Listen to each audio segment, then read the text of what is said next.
दोस्तों, जहां इस वक्त दुनिया के बड़े और ताकतवर देश अपने पड़ोसी देशों के साथ वॉर में उलझे हुए हैं, वहीं दूसरी तरफ दुनिया में एक ऐसा देश है जो टेक्नोलॉजी के मामले में बाकी देशों से 50 साल आगे है। जी हाँ दोस्तों, मैं बात कर रहा हूँ पूर्वी एशिया में मौजूद देश जापान की। एक ऐसा देश जिसने न सिर्फ प्राकृतिक आपदाओं और मुश्किलों का बल्कि दो न्यूक्लियर अटैक के दर्द का भी सामना किया है, लेकिन फिर भी इतना सब कुछ सहने के बाद भी इतनी तेजी से विकास करना किसी करिश्मे से कम नहीं। अगर बात करें एडवांस टेक्नोलॉजी की, तो जापान इस लिस्ट में सबसे ऊपर नजर आता है। बल्कि लोगों का तो यहाँ तक कहना है कि टेक्नोलॉजी के मामले में जापान बाकी देशों से 50 साल आगे है। तो आइए जानने की कोशिश करते हैं कि जापान बाकी देशों के कंपैरिजन इतना आगे कैसे निकल गया। और यहाँ मैं आपको उन फैक्ट्स के बारे में बताऊंगा जो टेक्नोलॉजी में जापान को सबसे आगे रखते हैं।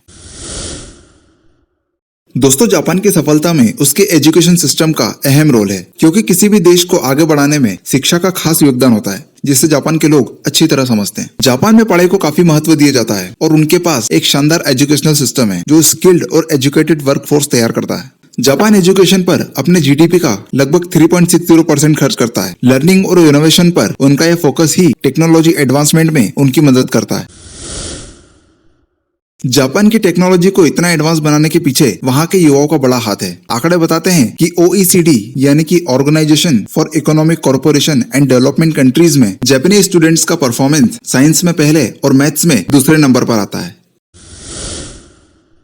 जापानीज कंपनियां एडवांस टेक्नोलॉजी और प्रोडक्ट क्रिएट करने के लिए R&D यानी कि रिसर्च एंड डेवलपमेंट में भारी निवेश करती है। वो इनोवेशन को प्राथमिकता देते हैं और अपनी लॉन्ग टर्म प्लानिंग के लिए जाने जाते हैं। जापान की सरकार ने टेक्नोलॉजी डेवलपमेंट को बढ़ावा देने के लिए इंडस्ट्री के साथ कोलैबोरेशन किया है। इनके अंतर्राष्ट्रीय व्यापार और उद्योग मंत्रालय की पहल ने इनोवेशन को बढ़ावा देने में बहुत अहम भूमिका निभाई है।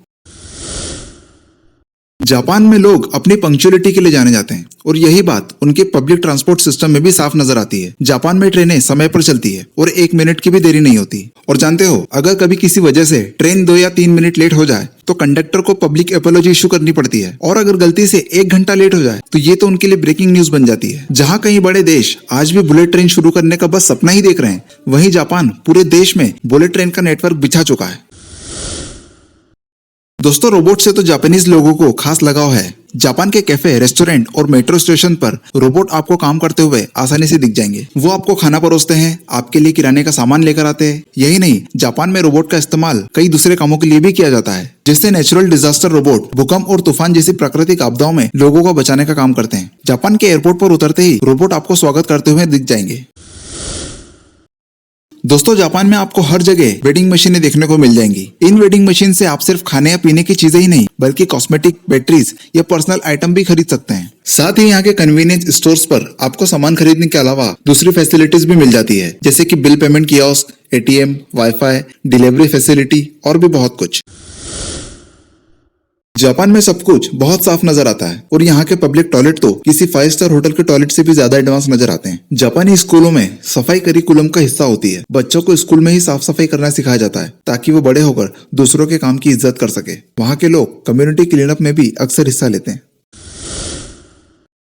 दोस्तों, जापान में क्राइम रेट साल दर साल लगातार गिरता गया है। साल 2002 में यहाँ पर 2.8 मिलियन क्राइम के मामले दर्ज किए गए थे। वहीं साल 2017 में यह आंकड़ा घटकर 1 मिलियन से भी कम रह गया। लेकिन ताजा मामलों में देखा जाए तो साल 2023 में जापान में लगातार दूसरे साल रिपोर्ट किए गए अपराधों में बढ़ोतरी देखी गई, जिसमें पुलिस के द्वारा 7 लाख से भी ज्यादा अपराधों की पहचान की गई, जो साल 2022 की तुलना में 17% ज्यादा है। क्या आप जानते हैं कि जापान में ओबेसिटी यानी मोटापे के मामले कम क्यों हैं और वहाँ के लोग ज्यादा लंबी उम्र क्यों जीते हैं? तो इसके पीछे की वजह है उनका हेल्दी खाना। जापानी खाना फ्रेश और अनप्रोसेस्ड होता है। इसमें बहुत कम प्रिजर्वेटिव होते हैं। इसके साथ ही जापानीज खाने में एंटी एजिंग एलिमेंट होते हैं और इसे दुनिया के हेल्दी कुजीन में से एक माना जाता है। तो दोस्तों, ये तो वो फैक्ट्स जो जापान को बाकी दुनिया से अलग और एडवांस बनाते हैं। जापान से जुड़ा कौन सा फैक्ट आपको पसंद आया, आप कमेंट करके जरूर बताएं। और वीडियो में एंड तक बने रहने के लिए बहुत बहुत धन्यवाद।